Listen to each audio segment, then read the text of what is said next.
Okay, once again good morning all. Energy ఉందా? Full, నాకున్నంత ఇంకెక్కువే కదా. మీరు ఎప్పటి నుండి క్లాస్ స్టార్ట్ అయింది ఈరోజు? 9కా? నేనైతే 6 నుండి చెప్తూనే ఉన్నాను. ఆన్లైన్ క్లాసెస్ కూడా చెప్తాను కదా నేను. సో 6 నుండి దాదాపుగా 8 వరకు 2 గంటలు చెప్పి 8 to 9 కొంచెం బ్రేక్ తీసుకొని 9 to 9:30 ఒక వర్క్ చేసుకొని మళ్ళీ ఇటు వచ్చేసాను. రైట్, ఎనర్జీ బాగుంది అనుకుంటున్నాను. మీరు నేను చెప్పే గ్రామర్ టాపిక్స్ అవన్నీ మీరు చిన్నప్పుడు ఎక్కడో ఒక దగ్గర టచ్ చేసినవే. నిజంగా మీకు కొత్తగా నేర్చుకునేది తక్కువే. కాకపోతే నేను వాటిని ఒక సిస్టమేటిక్ ఆర్డర్లో చెప్తున్నాను, ఈజీగా అర్థమయ్యడానికి కొన్ని టెక్నిక్స్ చెప్తున్నాను. ఓకే కదా? రైట్, మనకున్న SI, constable, group 1, group 2, group 4 ఉద్యోగాలలో కామన్గా ఉన్న ఉద్యోగాలలో అన్నిటికంటే టఫ్ ఇంగ్లీష్ ఎక్కడ ఉంటుంది అని అనుకుంటే, ఇవన్నీ పక్కన పెడితే బ్యాంకింగ్ ఎగ్జామ్లో ఇంగ్లీష్ చాలా టఫ్గా ఉంటుంది. ఇంకా రారాజు బ్యాంకింగ్లో. ప్లస్ ఇప్పుడు మనకి ఇక్కడ ఎట్లా ఉంది, సపోజ్ సెక్షన్ సిస్టమ్ లేదు మనకి. ఇప్పుడు మీరు రాబోయేటువంటి ఎగ్జామ్లలో అంటే 150 మార్క్స్ ఉన్నాయి అనుకోండి. ఆ 150కి ఒక కొన్ని క్వశ్చన్స్ హిస్టరీ ఇచ్చి, అందులో మధ్యలో ఒకటి ఎకనామిక్స్ ఇచ్చి, ఇంకొకటి సైన్స్ అండ్ టెక్నాలజీ, ఇట్లా క్వశ్చన్ పేపర్ అనేది డిజైన్గా తయారవుతుంది. But whereas we go to that banking, అక్కడ ఏమైనా సెక్షన్ వైజ్ క్వశ్చన్ పేపర్ ఉంటుంది. అంటే ఆల్మోస్ట్ 200 మార్క్స్ అనుకోండి. ఆర్థమెటిక్ అంటే అవే 50 క్వశ్చన్సా, 25 క్వశ్చన్సా, 40 క్వశ్చన్సా అవే ఉంటాయి. కంప్యూటర్ అంటే అదే ఉంటుంది. జిఎస్ అంటే జనరల్ స్టడీస్ పేపరే ఉంటుంది. అదే క్వశ్చన్ పేపర్ సెక్షన్స్ ఉంటాయి. ఇప్పుడు మన దాంట్లో చూడండి, కానిస్టేబుల్ ఉద్యోగానికి మనం మామూలుగా క్వాలిఫై అవ్వాలంటే ఎంత పర్సెంటేజ్ అన్నాడు? 30%. అంటే 100కి మనకి ఎన్ని రావాలి? 30. 200 మనకి పేపర్ కాబట్టి ఎన్ని రావాలి? 60 అయితే మనం పాస్ అయినట్టే. నెక్స్ట్ స్టెప్కి సెలెక్ట్ అవుతాం, కానీ ఉద్యోగాన్ని సెలెక్ట్ కాదు. అంటే ఎగ్జామ్ పాస్ అవ్వడం వేరు, మెరిట్లో ఉండడం వేరు. సపోజ్ ఇప్పుడు మనకి 100కి 60, 200కి 60 మార్కులు 64 వచ్చాయి, మనం పాస్ అయినాం. కానీ ఇక్కడ 200కి 180 కూడా వచ్చినోడు ఉన్నాడు కదా ఒకడు. మనకంటే మీద ఎంతోమంది ఉండొచ్చు కదా, వాళ్ళు మెరిట్లో ఉంటారు. అయితే 60 వచ్చిన పాసే, 200కి 186 వచ్చినా ఇద్దరు పాసే. బ్యాంకింగ్ లాంటి ఎగ్జామ్లో ఎలా ఉంటుందంటే సెక్షన్ వైజ్ పాస్ ఉంటుంది. అంటే ఓవరాల్గా పాస్ కావాలి, మళ్ళీ సెక్షన్ వైజ్ పాస్ కావాలి. అంటే ఇది ఎట్లా సార్? సపోజ్ ఇప్పుడు మనకు ఉద్యమ చరిత్ర ఓకే చేయగలుగుతున్నాం, దాని నుండి మనకు వెయిటేజ్ ఒక ఖచ్చితమైన వెయిటేజ్ అయితే మనకి ఎక్కడ కూడా గవర్నమెంట్ చెప్పదు. కాంపిటేటివ్ ఎగ్జామ్లో మనమే ఊహించుకుంటాం, లేదా గతంలో ఉన్న పేపర్స్ తీసి ఒక్కొక్క దాన్ని ఇలా చూస్తే ఒక 16 క్వశ్చన్స్ రావచ్చు ఉద్యమ చరిత్ర నుండి. ఎకరం నుండి ఒక 23 క్వశ్చన్స్ రావచ్చు. వెయిటేజ్ 20 నుండి 25 మధ్యలో ఉండొచ్చు. వి మే థింక్ లైక్ దట్, అంతే కదా? అయితే ఇక్కడ ఏదైనా తెలియదు. బ్యాంకింగ్ అంటే ఓవరాల్గా నీకు ఒక టాపిక్ రీజనింగ్ మొత్తానికి రాదు అనుకుందాం. ఒక క్యాండిడేట్కి ఏం చేస్తాడు? రీజనింగ్ మొత్తం వదిలి పెడతాడు, లేదా ఏదో ఒకటి పెడతాడు. లేదు ఇంకొక టాపిక్ అతనికి రాదు, దాన్ని వదిలి పెడతాడు, ఏదో ఒకటి పెడతాడు. బ్యాంకింగ్లో అలా కాదు. ఈ సెక్షన్ కంపల్సరీ పాస్ అవ్వాలి, రెండో సెక్షన్కి దానికే పాస్ అవ్వాలి. సపోజ్ ఇప్పుడు ఒక సెక్షన్కి 40 క్వశ్చన్స్ ఉన్నాయనుకోండి, దాంట్లో ఖచ్చితంగా 20 మార్క్స్ రావాలి అనే నిబంధన ఉంటుంది. ఈ మూడో సెక్షన్ నాకు చాలా వచ్చు, మూడో సెక్షన్లో వచ్చేసి నాకు ఎన్ని మార్కులు వచ్చినాయంటే 40 క్వశ్చన్లకి నాకు 38 వచ్చేసాయి. ఇంకో సెక్షన్ నాకు రాదు, మినిమం 20 కదా, నాకు అలా 19 వచ్చినాయి. ఇప్పుడు ఓవరాల్గా నేను పాస్ ఆఫ్ ఫెయిల్ అంటే నాట్ క్వాలిఫైడ్. అర్థమైందా? దీన్ని బట్టి బ్యాంకింగ్ వెరీ డిఫికల్ట్. ఇలా కొన్ని ఉద్యోగాలకి ఇలాంటి సెక్షన్ వైజ్ పాసే తీసుకుంటారు. అంటే సెక్షన్ వైజ్ పాస్ అవ్వాలి, ప్లస్ ఓవరాల్ పర్సంటేజ్ రావాలి.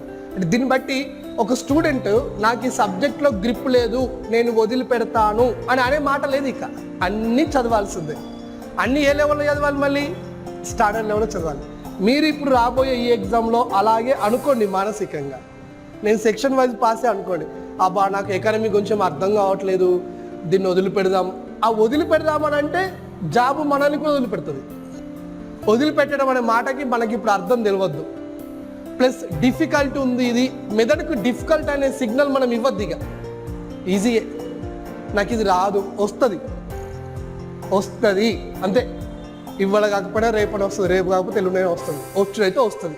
సార్ నాకు చిన్నప్పుడు మ్యాథ్స్ రాలేదు సార్ 10th క్లాస్లో ఉన్నప్పుడు, అందుకే నేను ఎంపీసీకి బాగా సిఈసీ పోయినా సార్, నాకు చాలా ఇబ్బంది అయింది. కానీ ఇప్పుడు ఉద్యోగంలో మ్యాథ్సే ఉంది సార్. అవును, అప్పుడు బుద్ధి తక్కువ, తెలియదు, అవగాహన లేదు. ఈరోజు 24-25 సంవత్సరాల వయసు, లైఫ్ మీద ఉన్నది, ఏదో సాధించాలని తప్పన ఉన్నది.